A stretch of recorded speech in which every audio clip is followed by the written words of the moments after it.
Boa noite, começa agora o Jornal da RDC e você acompanha as principais notícias desta segunda-feira.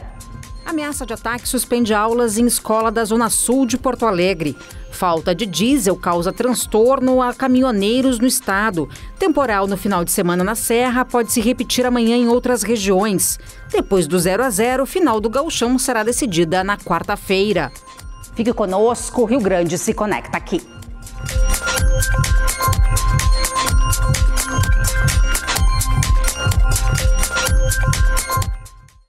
A gente começa o Jornal da RDC falando sobre as ameaças de violência que vem assustando alunos, pais e professores em diversas cidades do Brasil. Na manhã desta segunda-feira, uma escola municipal da Zona Sul de Porto Alegre amanheceu com pichações, contendo xingamentos e ameaças. A Escola Municipal Monte Cristo, no bairro Vila Nova, em Porto Alegre, foi alvo de pichações no final de semana. Ao chegarem na manhã desta segunda, alunos e professores foram surpreendidos por pichações. As que mais assustaram fazem referência ao atentado em Suzano. Hoje pela manhã, quando chegamos para trabalhar, encontramos a escola com muitas pichações difamatórias em relação à minha pessoa, em relação à pessoa de alguns profissionais e algumas professoras, mas o que mais nos chamou a atenção foram as pichações em relação ao massacre de Suzano. A situação preocupa não só os professores da escola, que receberam ameaça nas pichações, mas também os pais e responsáveis pelos estudantes. Naira é avó de um dos alunos da escola e fala da preocupação. Eu fico pensando, mães que saem pela manhã, que os filhos ficam para chegar tarde na escola, como seria isso, né? Porque ainda bem que eu tenho como trazer e buscar. E aquelas crianças que vêm sozinhas, né, que os pais já estão trabalhando nesse momento. É preocupante, é bem preocupante. Mas olha, fiquei assustada agora com isso, né? As crianças pequenas, a parte da tarde, a maioria, acho que é menor. A gente se preocupa com isso, com certeza. O diretor conta que a escola já foi alvo de depredações, mas que desta vez as menções a Suzano foram mais assustadoras. Nós temos imagens dos indivíduos, né? Não quero entrar em detalhes, porque isso está em poder da Guarda Municipal, né? A princípio não reconhecemos ninguém, né? Mas esperamos que a perícia e a polícia investigue melhor e chegue a descobrir quem é que fez esse ato de terror, né? Para a comunidade. As aulas foram suspensas no turno da tarde, quando professores se reuniriam para decidir quais medidas tomar. A polícia segue investigando o caso. E aí faz o que com essas pessoas? Guilherme Macalossi já está aqui conosco, boa noite. Terrorismo, né, com essas crianças. Carla, boa noite, prazer estar aqui no jornal. Boa noite a todo o nosso público. O diretor da escola está certíssimo. Eu acho que tem que se utilizar a palavra certa para descrever o que aconteceu. Foi um barbarismo, um absurdo, um ato de terror psicológico. E não importa se a pessoa que foi lá e fez a pichação tinha intenção realmente de sair matando as pessoas como de fato escreveu que o faria. Só a ameaça já constitui uma agressão. Imagina só, qual é o clima que uma escola vai ter para manter as suas atividades quando um acelerado, uma pessoa que certamente tem algum grau de psicopatia, porque fazer uma coisa dessa não é coisa de desocupado, é coisa de gente maldosa. Qual é o clima que uma instituição escolar vai ter para prosseguir com as atividades de aula? Estão lá os alunos se preparando para as provas, fim do primeiro trimestre, início da segunda metade do primeiro semestre, período importante, e as aulas têm que ser suspensas porque uma situação dessas acontece. Infelizmente, Carla, nós estamos num ambiente de completa insegurança e ainda que as imagens tenham sido remetidas para a autoridade competente, é muito difícil que se chegue a uma punição. Eu espero que se chegue a uma punição, que se identifique os autores desse episódio lamentável, mas os instrumentos investigatórios, nós sabemos, são muito restritos. E as punições que deveriam ser altas, são pequenas. E são muitos os casos, né? Hoje a gente teve um outro exemplo em Capão da Canoa, onde as aulas também foram suspensas por uma suposta bomba. Eram 7 bananas de dinamite. Então as aulas foram suspensas, o BOPE foi deslocado e era só uma armação, mas também se cria esse clima de terror, né? Essas pessoas que estão fazendo isso, elas acham engraçado?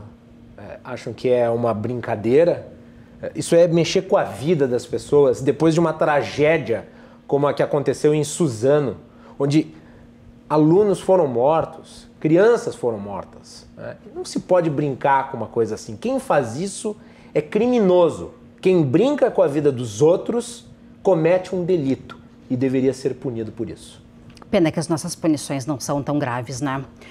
Infelizmente. Uma boa noite, até amanhã. Obrigado, Carla. E convido o público do jornal para acompanhar logo mais uma entrevista exclusiva com o ex-ministro da Secretaria de Governo do Michel Temer, Carlos Marum. Ele vai estar no Cruzando as Conversas de hoje. Vamos falar sobre Lava Jato, criminalização da política, articulações, reforma da Previdência e muito mais. A partir das 22h30. Imperdível. Obrigado, Carla. Uma boa noite, até amanhã. Boa noite. Bom, a queda das ações da Petrobras na Bolsa fez com que o Palácio do Planalto reunisse os principais ministros do governo Bolsonaro. O reajuste no preço do diesel, suspenso pelo presidente, causou um estrago no mercado financeiro. Aqui no Rio Grande do Sul, caminhoneiros enfrentaram a falta de combustível em algumas regiões do estado. Postos que tiveram falta de óleo diesel estão distribuídos em 8 municípios gaúchos. De acordo com o Sulpetro, a falta se deu por problemas com a produção. Somado a isso, a baixa no estoque do combustível nos postos afetados. Mas o problema já foi normalizado. Tivemos alguns dias de dificuldade de abastecimento do diesel, porque a refinaria estava com dificuldade de receber o produto dos navios. Então, isso atrelado a um estoque baixo, ela teve dificuldade de fornecer alguns dias. Apesar de todo o transtorno para a classe, os atendimentos foram correspondidos dentro dos limites dos contratos com os fornecedores. Agora, o maior questionamento é em relação a possíveis aumentos. Só nesses primeiros meses de 2019, o diesel já aumentou em 15,57%. Ela conseguiu atender com restrições, pequenas restrições, mas com o passar dos dias ela conseguiu restabelecer o recebimento de produto e hoje está normalizado, está tudo tranquilo no segmento. Na última semana, o reajuste previsto pela Petrobras de 5,7% no preço do óleo diesel foi suspenso pelo presidente Jair Bolsonaro. Com essa normalização está tudo tranquilo, não temos nenhuma sinalização de greve nem nada. Temos uma alta de diesel durante o ano de 15% já, isso que já foi repassado. Esse aumento da semana passada que o governo passou e depois retirou, ainda vai ser definido o que vai acontecer com isso. Mas eu não imagino que greve de caminhoneiro, na proporção que tivemos, possa acontecer novamente. Eu não acredito, espero que não, porque o Brasil não suportaria um movimento como aquele. Nesta segunda-feira, o assunto foi discutido no Palácio do Planalto e deve ser a pauta nos próximos dias da agenda do presidente. Com a proximidade da Páscoa, a expectativa para a venda de chocolates é grande. Mas tem comerciantes que têm uma boa notícia. A projeção de aumento de 10% nas vendas. Será? Eles bem tradicionais que a gente já conhece. E esses aqui também. Coloridos, cheio de sabores, os trufados. Com a Páscoa batendo na porta, a produção aqui na cozinha da Eduarda, que é doceira, tá a 1000. Enquanto faz os doces, Eduarda nos conta que a procura pelos ovos trufados está cada vez maior, porque o custo-benefício cai bem no bolso do consumidor. Quem dirá no paladar? Quando o ovo é recheado, vem muito mais, vem além do chocolate da casca, vem um recheio que tu pode adicionar mais um monte de coisa junto, não precisa ser só um tipo também. O que começou como hobby virou um negócio e olha só o resultado, que bacana. Esses ovos trufados aqui, hoje são uma produção intensa do trabalho da Eduarda, que começou lá com docinhos e tudo, é claro, dependeu da aprovação do paladar dos primeiros clientes. Foi quando eu tive uma encomenda muito grande de 500 docinhos e eu tive que fazer tudo sozinha. Aí eu consegui fazer todos assim, achei que não ia dar, mas depois que deu e eu fui no aniversário que era a encomenda e todo mundo gostou e começaram a querer. Com a economia aquecida no início de 2019, a previsão é de um aumento nas vendas de Páscoa. A FCDL-RS aponta uma elevação de 10%. Estimativa de um lado e expectativa do outro. A expectativa sempre é grande. Estamos, nós fizemos bastante exposições, e esperar o cliente vir aí nessa última semana, que a expectativa está grande. Como está difícil a venda do ovo tradicional de chocolate, o consumidor pode partir para as caixas de bombom, pequenos doces artesanais. A variedade é bem grande e é bom ficar alerta sobre as promoções referente à data. Hoje, nós apostamos nas exposições, em chamar o cliente para a loja, a atratividade em questão de exposição, preço, precificação. Com tanta opção em mão, fica fácil escolher qual sabor que a Páscoa vai ter para você, dos tradicionais aos super coloridos. Agora, só basta se deliciar.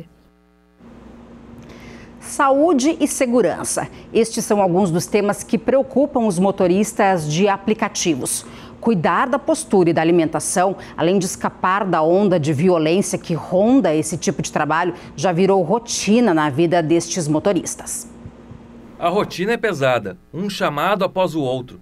Um motorista de aplicativo chega a trabalhar 10, 12 horas por dia para garantir uma boa renda no final do mês. O que, claro, também afeta a saúde. É muito difícil o motorista parar para comer na rua, ele se alimenta muito mal, Mas a questão da alimentação acho que é uma coisa importante. Há de se ter uma dieta saudável para poder se manter dirigindo por longos períodos. Uma dica básica que nem sempre se encaixa na rotina é dar uma parada de 20 minutos, não só para um café e um lanche, mas também para relaxar e, especialmente, alongar o corpo. Levantar, sair do carro, dar o tempinho de sair, alonga, mexe, mobiliza bem ombro, perna, Às vezes vai parecer meio que parando e fazendo alongamento, mas o nosso corpo necessita disso, A gente não pode passar 12 horas na mesma postura, na mesma posição, a gente tem que dar uma paradinha. Dentro do carro, também é possível adequar a postura, ajustar o banco para a coluna ficar ereta e poder esticar as pernas na embreagem. A posição dos braços na direção também ajuda, ainda mais para evitar problemas como a lesão por esforço repetitivo e a tendinite, além de casos mais graves para a lombar e o ciático. Já o carro produz impacto, Cada vez que tu anda e passa por certos acidentes, Gera também impactos na tua coluna, então há necessidade do exercício, do movimento, e esses impactos vão gerar, todo esse problema de vértebras, se está mal na postura, vai as lordoses, a hiperlordose, cifose, a escoliose também, Hoje a associação já tem convênios com algumas academias, já está procurando parceria com novas academias. O motorista precisa procurar a orientação para fazer esse tipo de alongamento, um exercício específico para isso. Mas não é só a saúde que preocupa os motoristas. A segurança também é um assunto em pauta, ainda mais que neste final de semana ocorreu mais uma morte após assalto, chegando a 7 só neste ano aqui em Porto Alegre. Para se terem uma ideia, por noite ocorrem 5 roubos que envolvem motoristas de aplicativos. Os representantes da categoria já tiveram uma reunião no último dia 12 com o governo gaúcho para tratar do assunto. Para o dia 22 de abril, está marcado mais um encontro com as corporações que cuidam da segurança no estado, além da presença do Ministério Público para a criação de um grupo de trabalho. A luta contínua com as plataformas também, para que façam um cadastro bem feito. Hoje nós temos um cadastro frágil, onde um telefone roubado pode ser usado para chamar um aplicativo, onde passageiros com nomes fakes, criando perfis até pelo Facebook, consigam chamar um carro de aplicativo.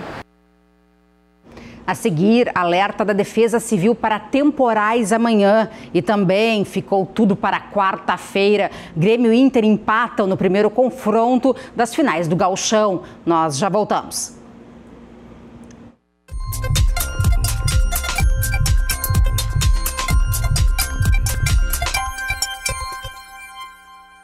Estamos de volta com o Jornal da RDC. Atenção, moradores da Zona Sul aqui da capital. Amanhã deve faltar água em pelo menos 6 bairros, devido a um serviço que será realizado pelo DEMAI. Amanhã, o Departamento Municipal de Água e Esgoto vai substituir um registro de água na Avenida Coronel Marcos, número 2447. Por isso, o DEMAI vai interromper o abastecimento a partir das 9 horas da manhã e o trânsito também será bloqueado pela EPTC. Os bairros afetados serão Espírito Santo, Guarujá, Ipanema, Jardim Isabel, Pedra Redonda e Serraria. A previsão do DEMAI é que o abastecimento seja normalizado durante a noite de terça-feira. Vamos agora à previsão do tempo. A Defesa Civil alerta para riscos de temporal, rajadas de vento e possibilidade de queda de granizo em alguns pontos isolados do sul, Campanha, fronteira oeste, região metropolitana e litoral do Rio Grande do Sul. Assim como aconteceu na Serra neste final de semana.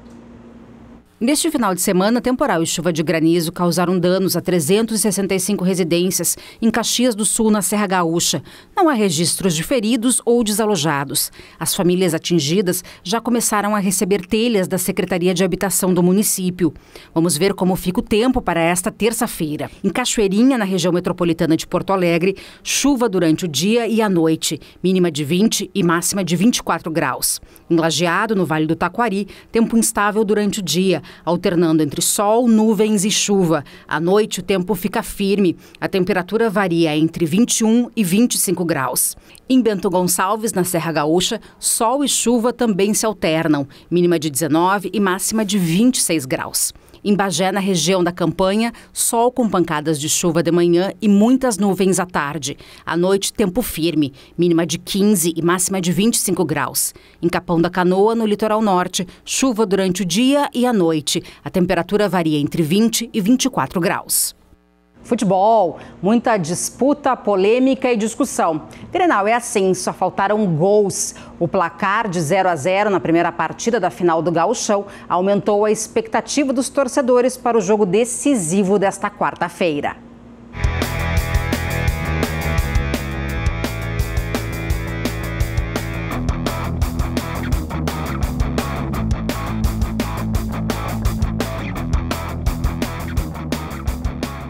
E foi assim, nesse clima das arquibancadas, que começou a final do Campeonato Gaúcho.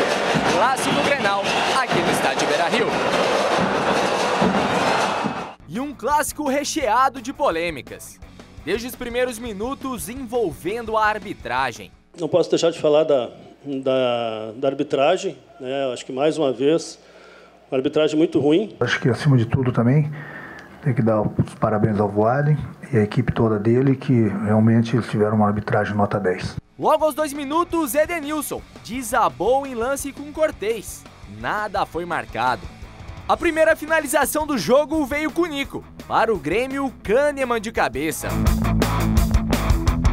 A irritação de Renato no primeiro tempo passou pelo lado esquerdo. 2 vezes Cortez não achou ninguém dentro da área.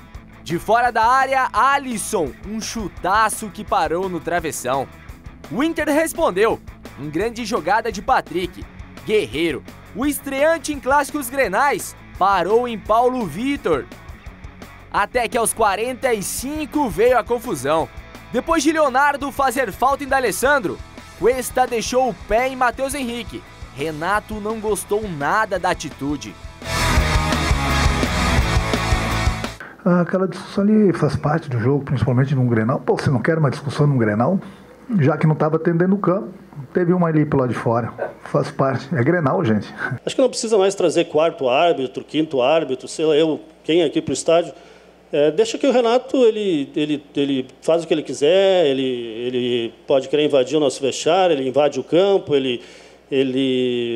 o quarto árbitro morre de medo dele. No segundo tempo, Jean-Pierre levou perigo à lomba.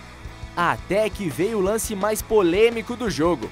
André, em disputa com Moledo, deixou o braço. Voaden, mesmo com a utilização do VAR, aplicou apenas o cartão amarelo. A última chance de gol do Grêmio veio com Everton, após aplicar porta-luz em Zeca. Mas Lomba fez uma grande defesa. No fim do jogo, o Inter ainda tentou, mas Paulo Vitor impediu 3 vezes. de jogo, 0-0. Tudo se decide na Arena na próxima quarta-feira. Vamos ao comentário de Ribeiro Neto. Amigos do Jornal da RDC, pois ainda se fala em muito do Grenal de domingo. E olha que já está chegando quarta-feira, como diria o outro, é logo ali. E aí a grande decisão, aliás, prepare-se para a super quarta de Grenal aqui na RDC TV. Mas ainda sobre o domingo, com perdão da redundância, muita coisa bate boca, aliás, bem do nosso clássico, da nossa aldeia, do nosso galpão. É óbvio que eu tenho a minha opinião a respeito dos lances polêmicos. O Inter reclama que o Renato ele manda na arbitragem. Gozado, né?